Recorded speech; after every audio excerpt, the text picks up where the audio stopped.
Welcome to the Friday edition of Metro Business Week live on Metro TV. My name is Winston Tackie. I'm coming to us live on channel 277 on DSTV and across all our social media handles. Today on the show, the topic is the economy and the youth.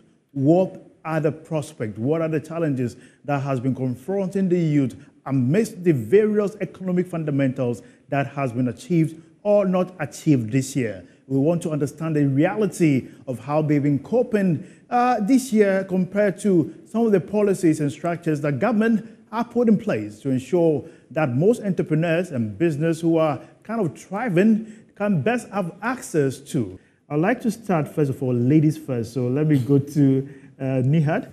Nihad, I'm sure, like I just said, I'm sure you've observed how things have been going this year, but I'd like to get your take on, from the youth perspective, what do you believe the economy looks like, and is there prospect going forward? Thank you very much for this opportunity.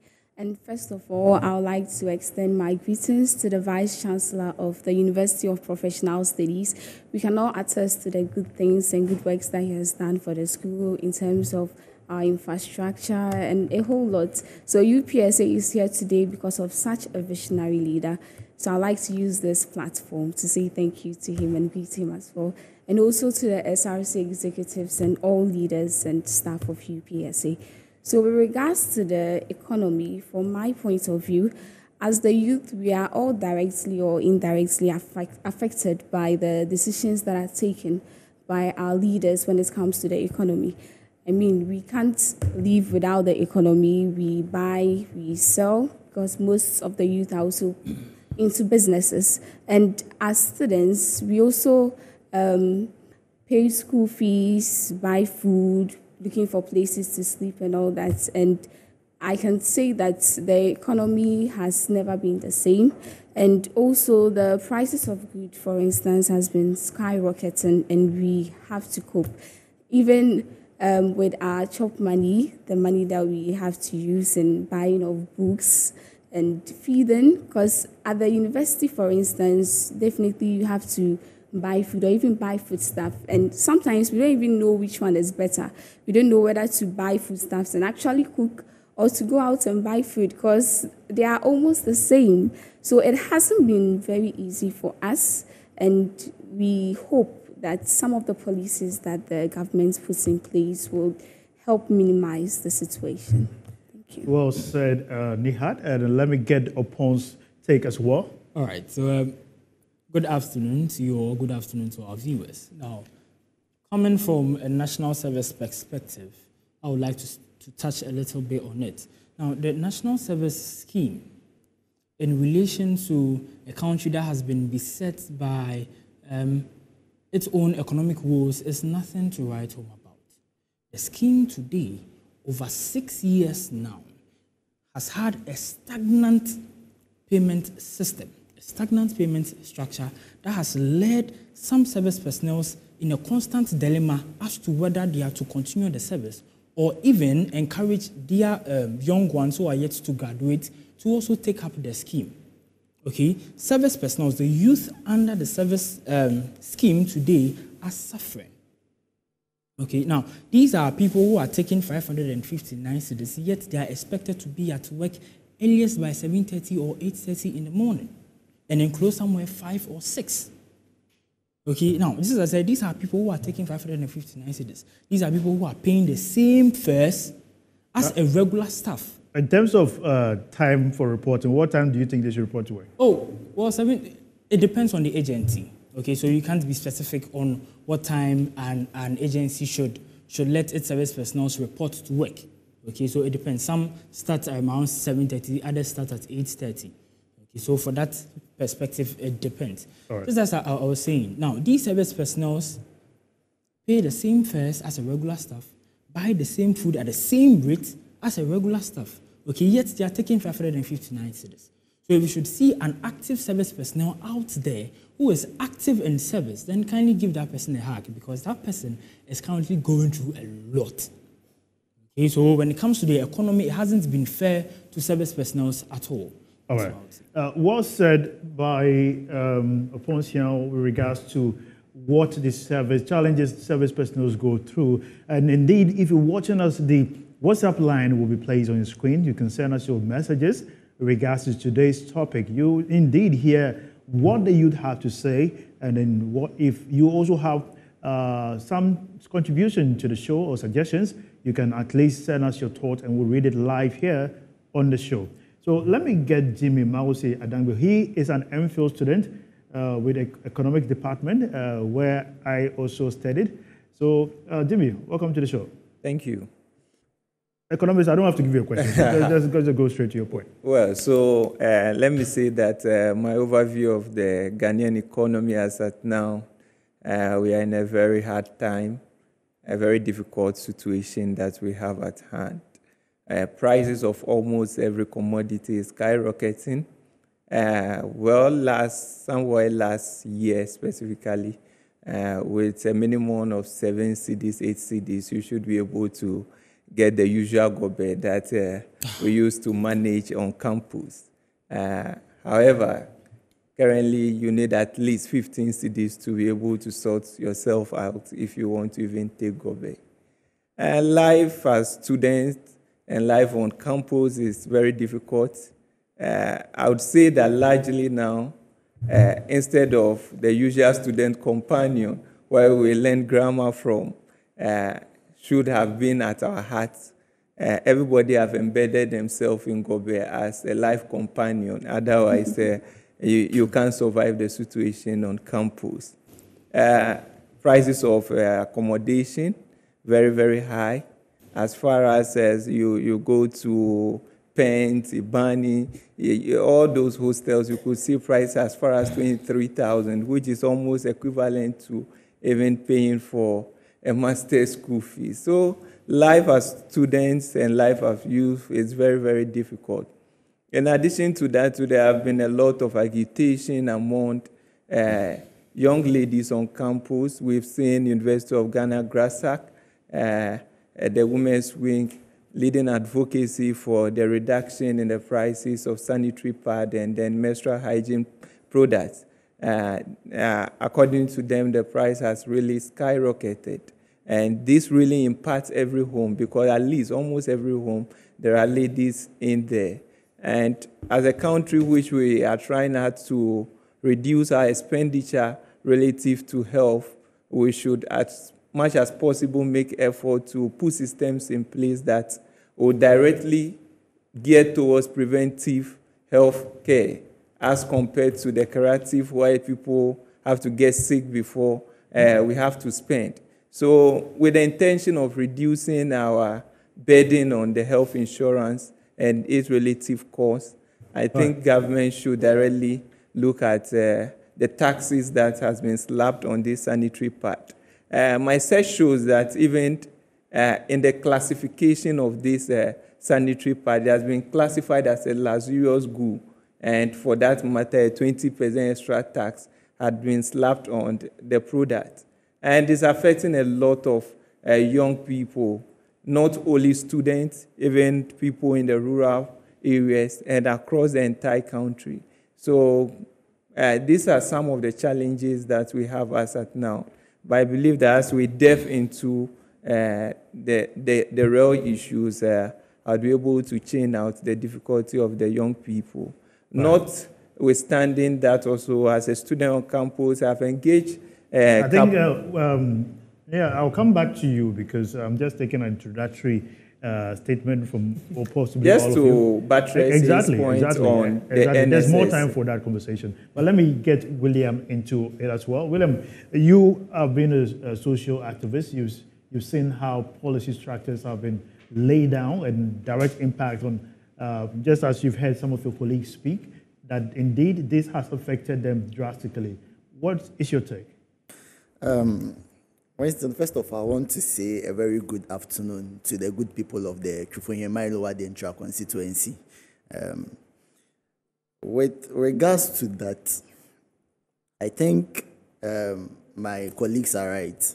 In fact, I've always been saying that as a Ghanaian youth, you start your life with a deficit because the system has never favored Ghanaian youth. it's not about which government is in power. It's about the system that has been put in place for us. It has never favored any Ghanaian youth. You start your life as a Ghanaian youth, you go through your primary education to SHS, to the university. After graduation, you expect to get a job because you've invested a lot into the education. And then you finish graduation, and then you go and do your service, and you are being posted to a place further from your house, and you would have to rent, or you'd have to be taking transport to and back to your house. And the money involved, the money you'll be receiving at the end of the month, is nothing to write home about. Mm-hmm. But now in Ghana, it's hard to find a place to rent for a year. Meanwhile, our laws speak against that, but it's hard to find a place to rent for a year. So imagine an NSS personnel going in to rent a place at Kaswa because he stays in Medina and he has been posted at Kaswa. And he has to make a down payment for 2 years. And at the end of the month, you'll be paid 559. By the time you are done with your service, you are already in debt. So you start your life with a deficit. So I always say that the Ghanaian youth always starts his life with a deficit. And it is very sad because, you see, if a country is going to progress, the progression of a country is dependent on the youth.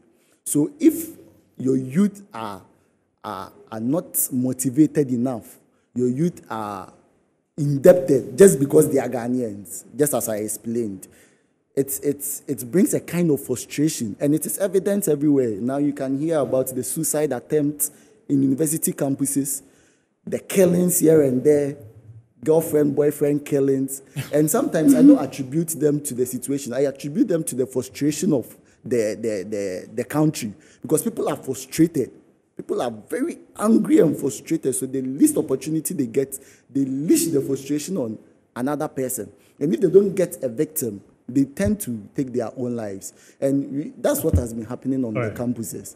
So I always say that the economy and the youth, it hasn't been anything to write home about. Okay, now, just as you just said, although the economy and the youth is nothing to write home about, we'll also like to look at how to overcome this hurdle as a youth, and what you believe when government decides to institute or help project or secure the future of the youth in this country. Manasseh Wintemah Apurum is the president of the UPSA law student. I'm sure you have something to share with us, as well as a touch of the law. Yes, so good afternoon to your viewers, and I'd agree with my colleagues.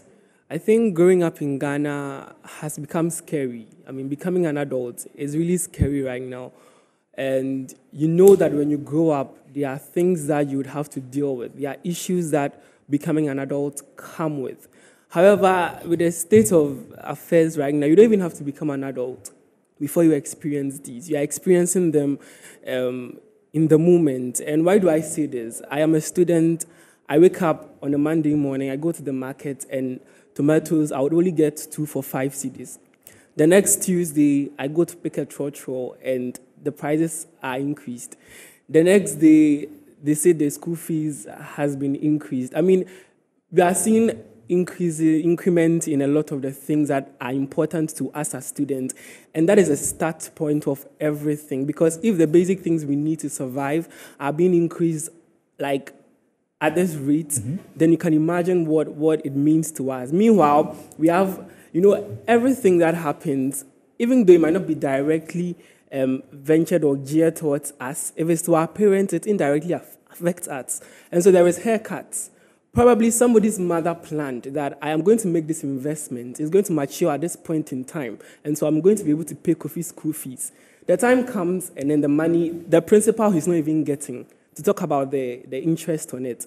Then there is IMF, and this is where it's even more scary, that if I'm a final year student right now, my employment is very shaky. It has already been, it's been shaky for past years, and now they are categorically expressly saying that you are not going to be employed.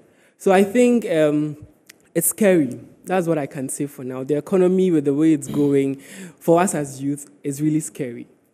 This is not the researchers speaking. This is not the experts speaking. This is not a policymaker speaking. These are the youth speaking in regards to how the economy directly affects them. You're watching Metro Business Week live on Metro TV. You can send your thoughts on the WhatsApp line that will certainly be displayed on your screen. Let's hear what you have to say, because this time round, we want to understand the direction as to what they believe or the structures can best be put in place to necessitate that future is secure. Because there's a lot. Last time we had a conversation on this show where the professionals or brain drain professionals living in a country was a key issue, where a lot of experts, especially in the nursing, our doctors, our critical human resources that we need to build an economy.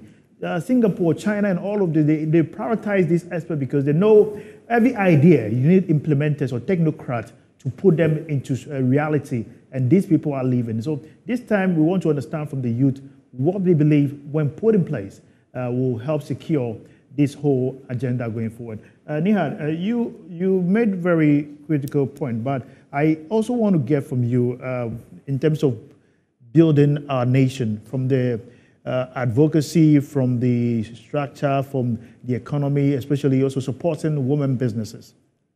In supporting women businesses, yeah. Right? Okay, thank you. So in terms of supporting women, first of all, I think that in supporting women or empowering ladies, we have to focus on education, because education is the backbone of an economy and it's a very vital point in the development of an individual. So now, how do I start a business if I don't even know why I want to do this business? So I think that there should be more emphasis on educating individuals and also making them identify their capabilities, their strengths, and their weaknesses. And that's something that we don't really have in our educational system, because we realize that our educational system is very theoretical. Most of us just chew and report, and we don't really put into practice what we learn in school. Because I can remember in SHS we're taught under social studies, self-identity, where we have to learn about our capabilities, Abraham Maslow's theory of needs, but how many of us actually implement these things that we were taught in class? So I think we have to make sure that our educational system is more practical than being theoretical. And when it comes to women in business, we have to empower leaders to, empower women to stop being in the shell and actually come out and become more innovative. And this can be done through education. But considering the state of Ghana's economy now, when you educate women, they become empowered and they come out with their businesses. Where is the money? I mean, people have to start businesses and they don't even have startups. I know we have social intervention programs like the Youth Start and all other. We have NGOs like the Youth Challenge International who organize programs like Her Start, mainly for women who want to go into social entrepreneurship. So they educate you on social entrepreneurship, how to identify problems in the society, and also how to curb them. But sometimes you have these ideas, but you don't even have the startup capital to go into this or to venture into this. And there are also certain problems that women face. For instance, like my brother said over there, period poverty.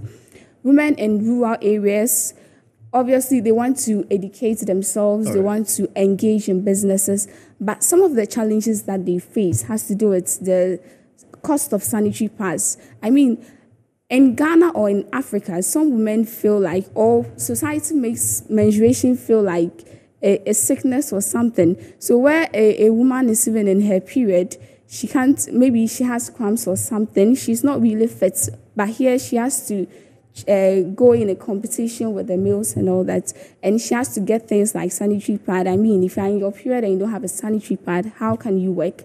But here's the case: sanitary pads in Ghana are classified under finished goods. Okay. And they've kept 20% import taxes on sanitary pads plus additional VAT, which is between 12% and 15%. And we have other goods that are classified under social. Sorry, let me check. So they are classified under essential social goods, but I don't know why sanitary pads cannot be essential social goods, because they are.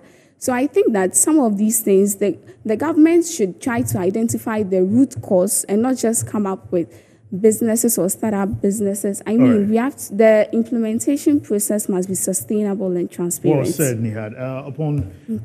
You painted the reality of what service personnel go through. How is the best approach to handle it from the experiences that have been reported to you? All right. So I believe that the very best is an increment. But nonetheless, the service is a 1 year. An increment in terms of the allowances? Yes, of the allowance. Okay. Would be the best possible solution. Nonetheless, it's a 1 year program. So whenever such topics comes up, when it comes to the youth and then the government, I always would like us to focus on the employment sector. Okay? Now, if we should go outside, the number of graduates who are unemployed is very alarming. And what are some of the indicators? What are some of the factors causing these things? I have actually categorized them into a few. Let's make them brief. All right. So the very first is our perception. Okay, the perception where people think that the government is the sole body to create jobs for them. That is not the case. If we should go outside the country, the phones we use, the materials we use there, most of them are developed by corporations or individuals who have actually come up to set up these businesses. So if the youth should solely base their employment status on the government, then we are going to have an issue. The second thing has to do with money. Okay, where if we should speak to someone that, oh, why are you not working, or how should I even put it? Why are you not starting up something on your own? They come up with, please, I do not have money.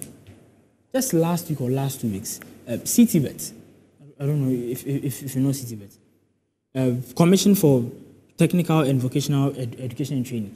They launched a Ghana Skills Development Fund. I believe that the government should come together and help this initiative bloom, because this is a commission that is willing to support individuals with skills. Mm-hmm. Okay, so those who day in, day out complain that they do not have money can be helped through this initiative. All right. Yes, so I believe these are some of the few things that we can do to help. Well, sir, Jimmy, let me hear from you. Okay, so first and foremost, as my dear sister raised concern about the cost of sanitary pad and all that, this brings us to the urgent need for all women in our country who have the required skills, capability to start pushing themselves into leadership position. I urge all women, don't be intimidated by any guy running for any election or anything. Contest, find your way into parliament and advocate, because indeed our parliament, our leadership structure is too much skewed to only male-dominated. So go in there and then to make your advocacy known, and you'll get that representation. Advocate for what is your extreme need.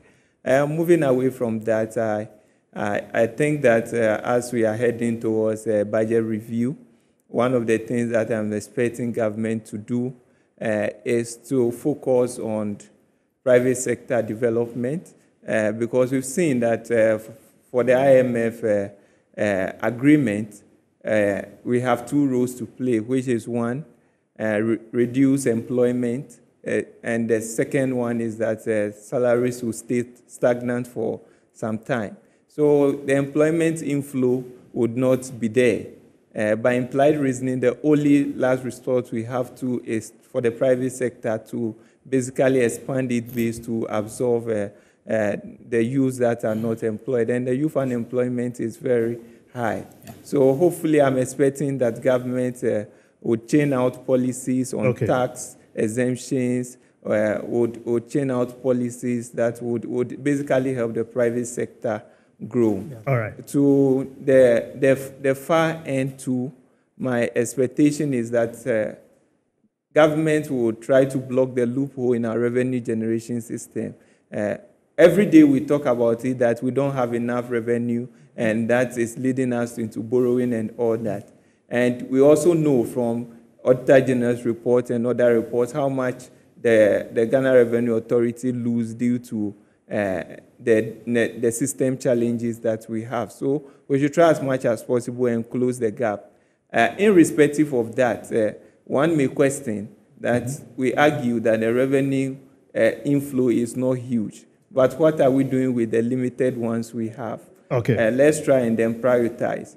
And to the last extreme before I end my point, yes, make it brief. I think that for the first quarter and moving on, agric and then manufacturing is picking up. The sector is picking up. So government should redirect its focus to this sector so that at least if the manufacturing sector beef up a bit, we could reduce our imports and then... Jimmy, thank you very much. William, let me get your final take as well.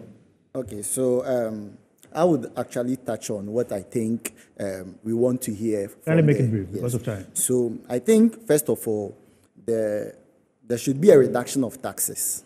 Okay, so this morning, my friend sent me a message from Mita. He's actually a Facebook influencer. And Meta sent them the message that starting from August, there will be a 21% deduction of tax from their income. And since there are no jobs, and these people are trying to find jobs on their own, using their creative skills, I think the government should actually help by reducing certain tax like this. Also, there should be, I think one of the policies that will help the youth is affordable housing for the youth, because there are affordable housing for employees and the rest. Why can't there be affordable housing for national service personnel? If there is affordable housing for national service personnel, that means there would be easy transportation of these personnel from wherever they will become to their respective NSS places. And also, I feel like there should be sustainable jobs for the youth. Okay. There shouldn't be the NAPCO wahales, those temporary jobs where you'll be employed and you'll be laid off. And finally, I want to touch on something that Oppong said, where he actually said that the youth should be creative.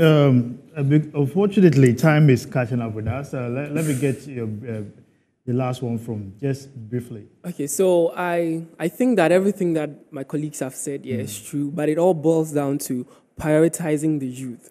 Looking at the youth and realizing that these are the things that they need and making room for all of these things. Because at the end of the day, the policies have been made. IMF is in. Employment is frozen. But then if the government is going to be very intentional about making room for the youth to thrive, it's going to prioritize the youth and put in place measures that are going to work and to the benefit of the youth. And I say, unfortunately, time has really become a barrier this time around. But I'm sure I'll bring back the youth to have this particular topic discussed again. And if you're watching us anywhere, you've sent your messages, I'll be reading it live on the show. I was privileged to be joined here on the show by Oppong Siaw, who's the NASPA president for LANMMA, and William Afrifa-Konadu, who's a social activist, Nihad Titiaka, Ibrahim Oases, who's the UPSA SRC Women's Commissioner, and Jimmy Adanbe, who is an Mphil student with the Economics Department at the University of Ghana, and Manasseh Apurum, who is the president of the UPSA Law Student Union.